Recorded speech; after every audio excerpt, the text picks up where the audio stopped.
Hey, I'm making a video because as of lately, I feel like the Lord has been pushing me to tell you about a personal experience that I had growing up. I had a friend. Well, she wasn't a friend. I thought she was my aunt. I called her Aunt Angelica.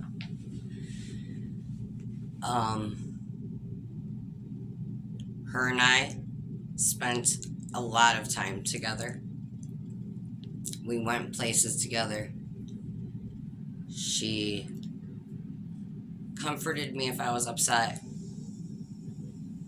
And as far as my family was concerned, she was an imaginary friend. She was not an imaginary friend. She was quite real. I believe now that she was an angel, and I just think she called herself Aunt Angelica because my mom's name is Angel.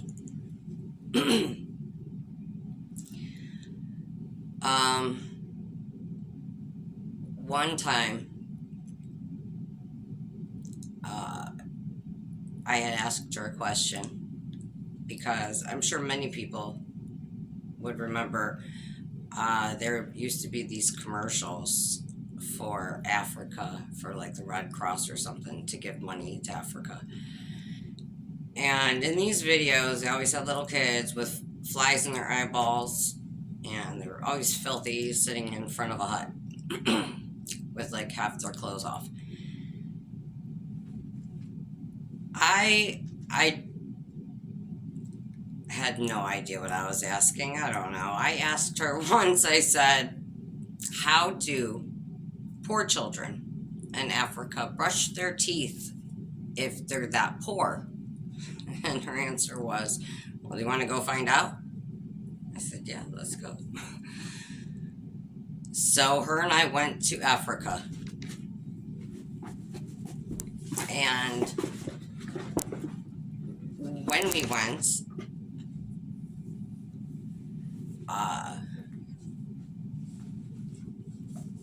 there was a knowing. I didn't ask a lot of questions, but my questions were answered when I got there. And what we saw was a young boy.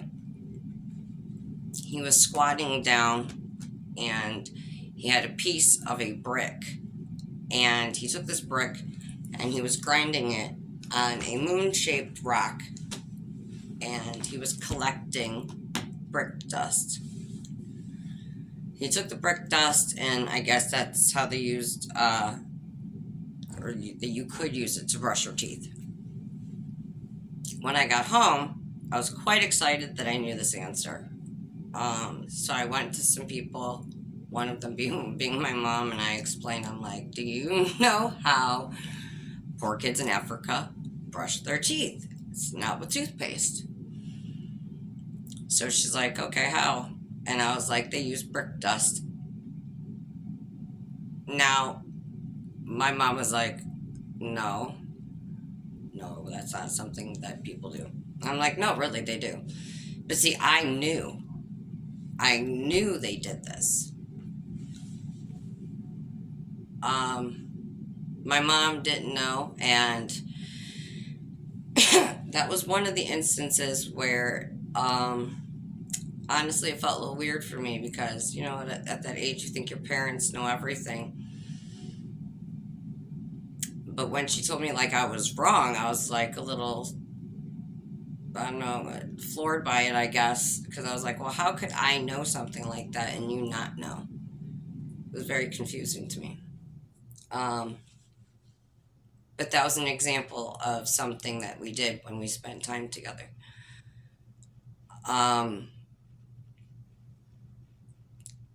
When I was with her, well, I didn't need to be with her when it happened, but I believe she probably taught me how to do it. But at that time, when I was a young child, I could leave my body, and I I never went far. I always just was like a couple feet away from my body. One time it was even in a car. I could see myself as a kid drawing pictures on the window, and even though the car was moving, I was staying steady with the car, and I could see myself. Um,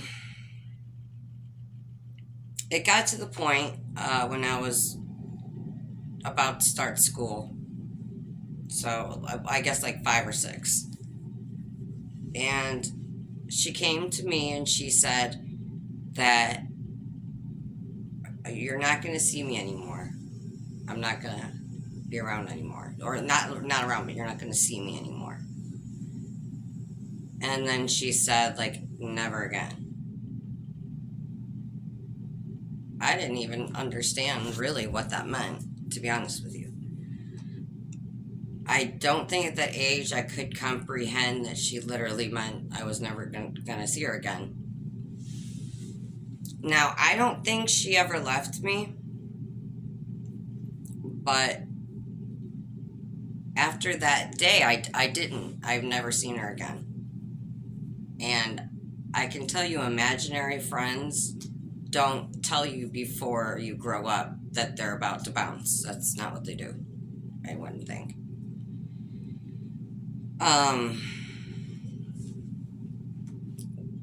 When some time had passed, I had went to my mother and I had asked her, where had Auntie Angelica been? And she's like, you don't have an Aunt Angelica. And it threw me, like it got to me, and it took me back. I was thrown out of my body at that moment, because I think it's very shocking for me. And she was like, yeah, you don't have an Aunt Angelica. And I was like, no, I mean, I do. She's like, no, you don't. When she said that, I couldn't believe my ears, because I, at that time, could also see some spirits, but the thought never crossed my mind that she was one of them. And when my mom said that, I realized, oh my God, this whole time,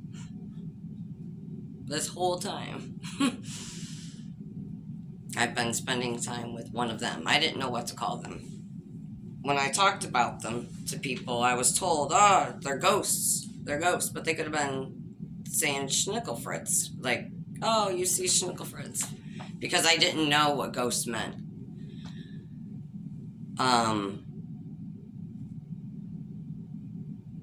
My main push, I think, from a spiritual point of view, I feel like God wanted me to tell my story, because I think, like, for instance, I went and tried to find other stories like mine on the internet, and I couldn't find any. And I don't know why, but on some level it kind of bothered me, because I knew someone out there could relate. And so mostly I wanted to tell my story so that kids, moms, dads would be willing to possibly consider, if your kid tells you that they have a friend and you think they are an imaginary friend, maybe don't just assume that they're imaginary just because you don't see them. It's very hard for a kid to know that they have a friend or a relative or whatever when they say they're seeing someone and talking to someone. But then you say, no, you're not. If you say that and the kid knows you're wrong, it puts up some sort of a barrier, making that kid believe, well, you can't relate to me. You don't know what I'm going through for some reason. I think it would be helpful if more parents took a step back and tried to ask questions, like maybe try to figure out why your kid is seeing angels or ghosts or something like that. I don't know why I could see things and other people couldn't. But I knew I could see them. And that was very important to me. I really wanted other people to know that these events happened. And I will get more into the other things, like the out-of-body experiences, and I'll make videos about the ghosts and stuff like that. But I really just wanted to make sure that I put a video out talking about this, because I feel like more kids really are probably talking to angels than we realize. And maybe there's something in it, not just for them, but for us as well as adults. For the adults, maybe there's something in the experience that we could learn from. If you have a kid like that in your life, try to ask them questions. Maybe even ask if they could bring the imaginary friend into the room and you all talk. Trying to understand your child, I would imagine, would be the healthier route. And I hope that this video is helpful to someone out there. I feel like I was supposed to put it out there, so here it is. But it had me thinking about some other things, so I hope you come back to this channel again, and there'll be more content. I think it's really important that if you're going through something spiritually, or if you did go through something spiritually, if you have the urge to tell the world, I think you should do it. I don't edit. My videos aren't going to be they're not going to be fancy. They're not going to be it's not going to be content for everyone, but I still think it's important to tell these stories. I think it's really important because someone out there needs to hear it. Someone out there needs to feel like someone out there understands them. They're not the only one. And I guess that's really mostly all I wanted to say. Welcome to the channel. Hope to see you again. Have a blessed day.